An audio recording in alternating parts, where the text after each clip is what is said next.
All right, so we're just going to start off. Each of you, I'd like to give you just 1 minute to talk a little bit about yourself, a little bit about what you do, and then we'll get into this discussion. So Tanya, why don't you kick it off? Sure. So I've spent the day with you, which I'm really glad now we get to talk about what I do. So I'm the co-founding managing director for the Chamber of Digital Commerce Canada.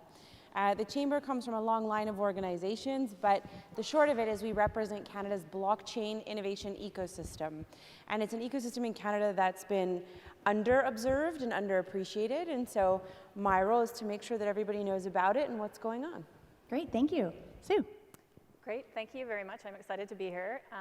I founded the company FinTech Growth Syndicate almost 4 years ago, which is hard to believe.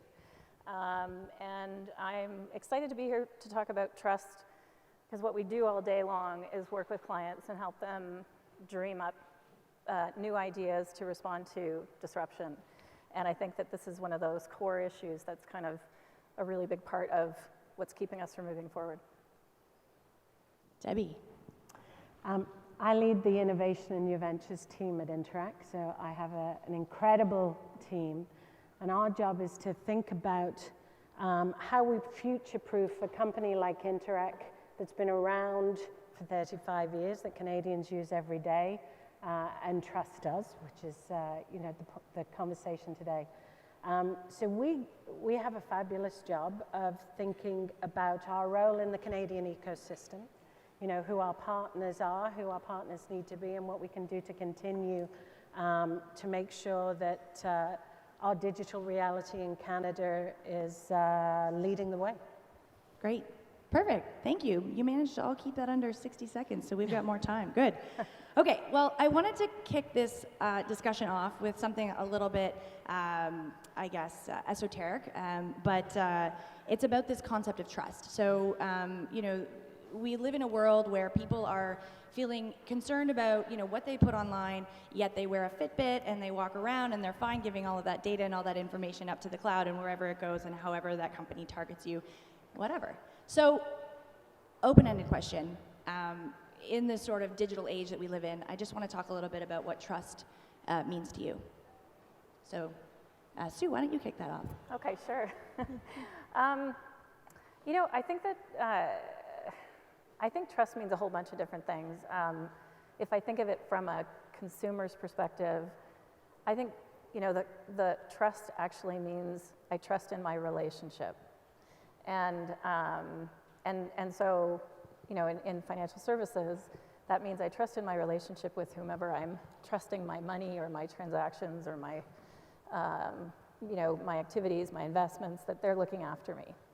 And that they're always going to, treat me responsibly and be kind of like that, steward, if you will, not just of keeping my money safe, but of actually keeping me financially well. That's what I think trust is. Great. Tanya. So I'm an inherent skeptic. I'm a cynic, I'm a skeptic. I can argue both sides of everything because I'm a well-trained lawyer. But when I think of trust, I think we ask too much of machines. I think we ask too much of technology. Technology will perform the way it is designed. And it will be designed the way that we empower designers to do so. So if we give instructions or if we give training to people and we say, look, this is how you build the house and here are the materials and this is the formula, and then we get upset because we gave them a bad formula, whose fault is that? So when I think of technology, we talked about the Fitbit, there's lots of wearables, there's lots of more pervasive applications of technology in our lives that we open the door to. We welcome it in, we buy the products. Do we have a reasonable expectation of trust, or should we actually be thinking a little bit bigger about how systems are designed to empower our ability to trust or to know better, let's just be factual, to know that we're protected and that when we say our data matters, we understand how to handle it. In Canada, we don't really have that awareness yet. I've spent almost 20 years working on data privacy issues with all kinds of companies, always in tech. In the blockchain space, what's interesting is we start to push this concept of trustless environment. We don't need trust because it's verified, because it's factual, because it's captured, encrypted, and we can't really fake the truth as easily. So I spend a lot of time trying to explain how if we improve our systems design, if we enable our innovators to understand what the customers want, what people want, that we can actually build out systems where we can trust the people and the relationships we have, as opposed to trying to trust technologies that are in many ways difficult to actually achieve trust with. Great. So for all the innovators in the audience, with great trust comes great responsibility, right? That's Spider-Man. Exactly. Debbie, I'll kick this one over to you. I read your recent report that Interact put out, and you were quoted last year by saying that measuring digital strategies for Interact has three main focuses, and that is ubiquity, growth, and revenue streams. So I want to talk a little bit about the consumer side of things and this idea of unlocking commercial opportunities. So some say that the banks aren't really ready. There are a number of small fintech companies that are out operating, really chomping at the bits. Many are looking at different jurisdictions to launch their products. But there's not a lot of incentives out there from the big banks and from the banking sector. So I just want to talk to you a little bit about how the consumers can kind of push that market demand and get your thoughts on that piece. Sure. When we think about trust, one of the things that when we're talking about people's money, right, this is a serious deal. And so for us, this is a conversation that we're having not just with the big banks or with the regulators, but with the innovators and some of the startup companies. Because I don't think it's a kind of either-or conversation. It's all about that collaboration. On the consumer side, we're, as users of technology, everybody in here, we have that kind of technology trust challenge, and what I mean by that is we want the great experience, we want the convenience, we want the immediacy, but we actually don't think about, and we perhaps shouldn't need to think about, all of the downstream implications of that. So I think part of the conversation for us as an ecosystem is about what we need to do to move forward, to continue to provide on the great experiences without compromising trust, safety, security, privacy, etc. But how can we do that, but also kind of make sure that we can educate everybody that we've actually all got a role to play here, including each of us. And so we just did a piece of research, and I'm sure we'll get into that, but some very interesting findings. Great. Okay, I want to switch it over to talking a little bit about the public policy levers that we have. So, Sue, I'm going to go back to you. I know that there was a report that you and your team put together on open banking and modernizing the financial services industry earlier this year, correct? So, we're kind of in this conundrum of build or buy. And big banks are thinking about building things in-house to try and meet these consumer demands. But then, as I mentioned before, there's smaller fintech organizations that are out there trying to get in. So I just want to talk to you a little bit about how public policy plays a role in this. How does the government actually leverage its tools to sort of open that up? There's an economic development play, I think, here, For sure. Particularly for Canadian companies to start thinking about that access. Yeah. So maybe referencing the report or whatever stood out to you, and just sort of talking about how governments can really play a hand in that piece.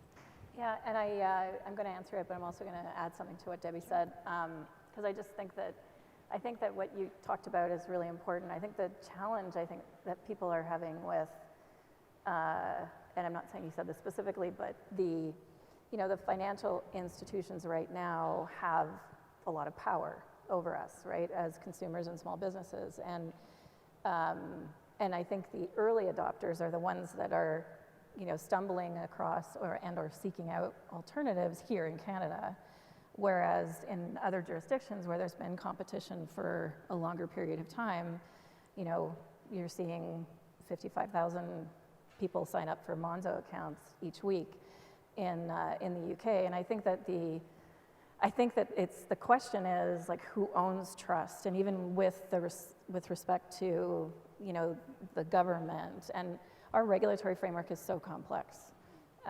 Listening to Senator Colin Deacon, talk about, the role of the Senate committee, and they're all, urgent. We have to do something about open banking. We're just not competitive. It's urgent, urgent, urgent. And, we can cross our fingers and hope that their recommendations to the government, when the government gets out of the election mode, and it's just so complex. But I think that the role of the government in Canada needs innovation.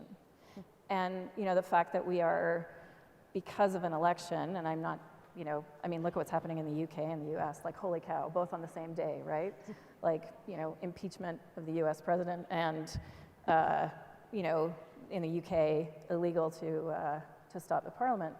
In Canada, we don't really have any compelling event that is going to make the government do something, as much as we don't have a compelling event that is going to make financial institutions do anything. And so fintechs are not here because there's just a market opportunity. It's because there's a consumer need. There's 1,200 of them in Canada alone. And it was a lot of companies, and there's a lot of really great companies. I know you see a lot of them through your organization. So I guess I would say, to specifically answer your question,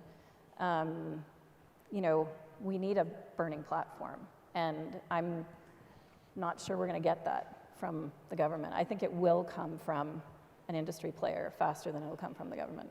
Well, remember one very powerful thing. As consumers, as we all are in this room, we're also voters. And with this upcoming election, you have a chance to voice, your say with your ballot. And so there is power in that piece alone. Anyway, Debbie, it looks like you wanted to say something. I always look like I want to say something. Well, listen, I agree. I think just the kind of reality that we're in with us having technology at our fingertips. I mentioned some stats just in the previous kind of talk that, mobile is fueling the growth of this. So it's giving us that ability to be able to do some things that, perhaps we weren't able to do as easily before. And so I think this is not, we can't just wait for the government. That's a reality for all of us.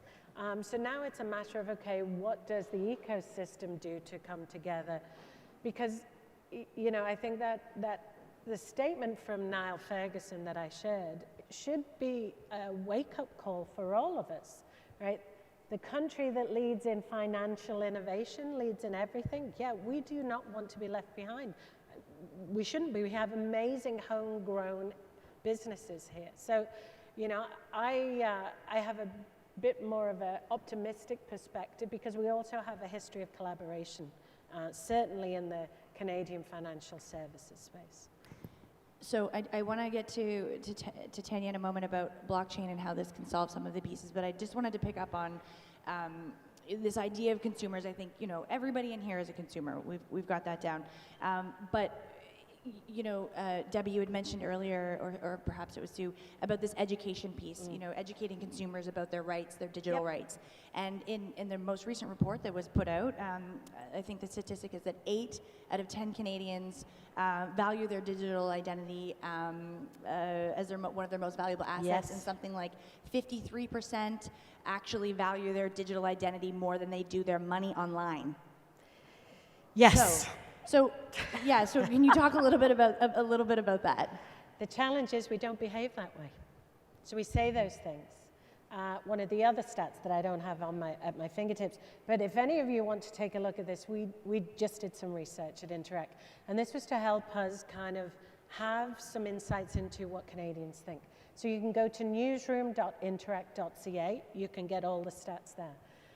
But yes, indeed, overwhelmingly Canadians told us that ID was one of their most valuable assets and that they valued it over their money. But if you look at the research, what they also tell us is what we tell ourselves, I guess, because we're all doing this, is that we actually share some of that information. In fact, not only do we share our passwords, but we also take pictures of some of that identification and share it, right? So these are, some obvious things, A, we need to stop doing, and B, we need to, as innovators, we need to make it easy for consumers and for companies to get better at managing some of those very important digital assets. And so, for us, one of the things my team are looking at is how can we help the ecosystem leverage some of the capabilities we've introduced to digitize things that we still carry around either on a laminated piece of plastic or even paper, when we need to prove something about our digital identity. So I think it's a balance of we need better solutions, we need technological solutions that marry the technological opportunities, and we need to kind of ensure that we're transparent so consumers know what they're doing when we click on something. And I think I couldn't agree more, and I think that not to give a plug for Interact, but I think I would rather see Interact do that than the banks, because right now without competition, I think it puts way too much control in the hands of the financial institutions, which, and when you don't have trust in your financial institution, which I may have trust that they're going to keep my money safe and I'm not going to lose it, it's not going to, evaporate because there's regulations and insurance and all those kinds of things.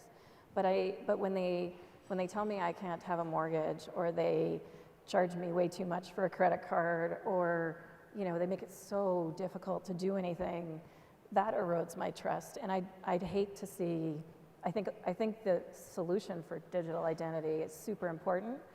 But I heard a bank executive say last week on a panel, the financial institutions are the only ones that can provide that digital identity solution to Canadians. So the only ones, because they're the only stewards of our security and our privacy. And that just scares me, right? Because it just means that without competition, it's going to get even further locked up. Right.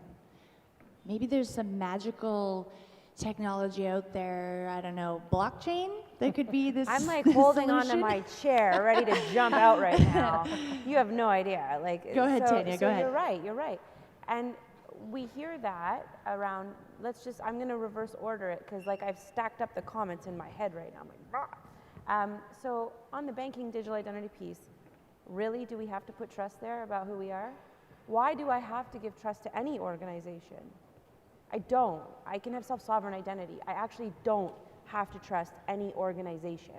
And after the financial collapse in 2008, 9, 7, pick your starting year, the truth of the matter is, when are we going to accept responsibility that we shouldn't? I mean, it's easy to live in a bubble. It's easy to say, you know what, those terms and conditions, they're way too long. I'm not reading it. Click, go. I don't have time for this. How many things do we say in a day we don't have time for?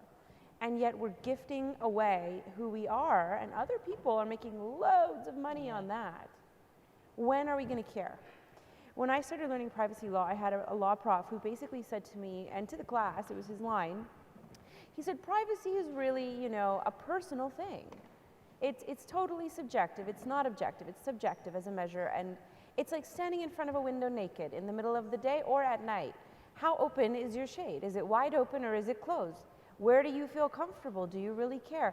Do you understand that the paparazzi are around the corner, that your banker, your doctor, and your mother's best friend also can see you, and that somebody else who you have no idea you might meet in the future knows what you look like when you maybe don't want them to, like, hey, an employer. And I can't understand why we haven't actually got that conversation to bed yet, because it does matter and it is important. Equally, there have been companies we know for long, long, long periods of time. I mean, before this whole digital thing exploded, there were companies going into the backs of churches, at soccer registries, all kinds of places collecting information manually to understand who was where and positioning the research on it. And nobody cared then. And having worked on one of our first data brokerage reports, having worked closely with the Office of the Privacy Commissioner, having worked in all of these incredible technology spaces, I think we're still kind of holding status quo. We're not sure if we should care. And I do get a little bit riled up about it because guess what? We have to take responsibility for ourselves. And you're absolutely right. And it's one thing to say to companies that have entrenched systems like banks, we don't agree with you, we don't trust you. It's a whole other thing if I put my inside a big corporation hat on and say, now what are you going to do about it? Well, there's a system, there's regulators. I never set out as an objective of my life to become a securities expert, and I'm sort of not, although I've been forced into it, because the regulators in our country are thinking a lot about blockchain. And they've put across a consultation earlier this year where they've said they want all these blockchain technologies, digital asset technologies, crypto, coins, and tokens, all to be regulated just like the banks regulate securities today. Really? How are we going to evolve our system if we continue to do the same thing on repeat? We don't. We just further entrench the same behavior. We have a cultural issue, and then we have a systemic issue, and then we just have a general confidence issue. I think as Canadians, we're always trying to be nice and polite, but you know what? No. Why? The Brits are also polite. Let's just be clear. We learned it from them, but they've moved ahead a lot faster than we have. So we have actually a lot of incredible innovators. And if you're wondering what this has cost this country in terms of the blockchain space, I can tell you it's well beyond $30 billion of loss, which was the market cap for Ethereum, one company from Toronto, about a year ago. And it hovers between 30 and 20 billion. So it's not like we're, small change. That's massive. And that company earned that market cap in less than 5 years because we couldn't figure out what to do. It's not one regulator's job, it's a systemic job. And I've had wonderful conversations with Senator Deakin about this. He is a bright star. And my job isn't really to shame or criticize government people. Actually, I think that'd be the worst thing I could do. My job, the best thing our organization can do, is share with you some important information. It's to say, hey, today, when you're using your social media, do me a solid, hashtag, what about blockchain, to the election candidates, because we'd like them to talk about it beyond the context of fintech, which is an important one, but right now they're contemplating how to handle the digital identity of every single Canadian. And the banks are absolutely at the table, and they are part of that conversation, but Canadians are not part of those conversations the way they need to be. So I encourage you to do that. The other piece, because I know you want to talk, and I know you have more to say, the other piece of this, though, is that we did a lot of the hard work. So again, I'm not going to sit up here and shake a finger and say naughty, naughty Canadians and naughty, naughty government. It's easy. That's too easy. We put forward a plan. So we've actually asked people to work together. We've said, you know what, federal regulators, federal policymakers, politicians, senators, staffers, policymakers, whoever you are dealing in government, whatever level you're at, I don't even care if you just show up at night to help tidy things up. It still matters and you matter. I'd like you to talk to us. I'd like you to talk together. I'd like you to talk to the industry, and let's set up some task forces. Let's decide on what we're talking about with clear definitional terms, and then let's consider how we're going to go pro-growth, because as we heard from Masai earlier, you know what our new motto in Canada has to be? We play to win. And if we're not able to do that, we play to win. And it's not this, we're so sorry we didn't win. No, we actually have to play to win, because we're too important of a country not to. Okay, so I have one last question, Debbie. I'm going to give it to you, and then one final comment from all of you. This idea of Interact has brought the group, all the major banks together. We talk about regulators, we talk about consumers owning your own data, your own responsibility to be the steward of that. However it manifests itself, vis-a-vis the regulators, institutions, private sector, where does the buck stop when we talk about trust? Well, it ultimately stops with all of us. I don't think there's one answer. There's no one size fits all here as consumers. I guess, and customers of various entities, we need to be diligent. We also need to kind of have a view, to Tanya's point, of the world we actually want to live in and what that means. So I think, the banks, the regulators, the innovators, the enablers, we all actually have a role to play here. Yeah. Great, thank you. Okay, so we've got 1 minute left. I do want to just give a shout out to Elevate, because I don't know if y'all know in this room that there are more women speakers on this conference than there are males. No offense, dudes.